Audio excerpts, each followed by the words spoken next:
আচ্ছা, আপনি যে ব্র্যান্ড বা যে অর্গানাইজেশনে কাজ করছেন, সেটা যে কোনো ব্র্যান্ড হতে পারে, ইলেকট্রনিক্স ব্র্যান্ড হতে পারে, ফ্যাশন ব্র্যান্ড হতে পারে বা আদার্স যে কোনো ব্র্যান্ড হতে পারে। কোনো একটা ব্র্যান্ড নিয়ে আপনি কাজ করছেন এবং সেই ব্র্যান্ডের মার্কেটিং এবং কমিউনিকেশনের জন্য আপনি লটস অফ মানি ব্যয় করছেন। দিন শেষে হয়তো রেজাল্ট আপনি পেলেন, কিন্তু আপনার প্রোডাক্ট এবং সার্ভিসের মাধ্যমে কাস্টমার সন্তুষ্টি অর্জন করতে পারলেন না। তাহলে এই যে লক্ষ লক্ষ টাকা খরচ করে আপনি যে মার্কেটিং করলেন বা কমিউনিকেশন করলেন, এই কমিউনিকেশনের দ্বারা সেকেন্ডারি কাস্টমার আসলে কখনোই তৈরি হবে না।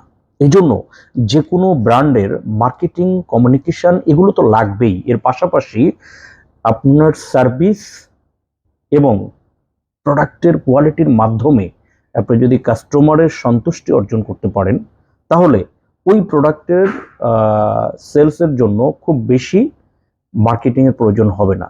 পরবর্তীতে দেখবেন যে আপনার কাস্টমার সন্তুষ্টি, যেই কাস্টমাররা সন্তুষ্ট হয়েছে আপনার প্রোডাক্ট এবং সার্ভিস নিয়ে, তারাই আপনার ম্যাক্সিমাম কমিউনিকেশন করে দিয়েছে এবং লং টাইম পর্যন্ত আপনি আপনার প্রোডাক্ট নিয়ে মার্কেটে আপনার অবস্থান ধরে রাখতে পারবেন।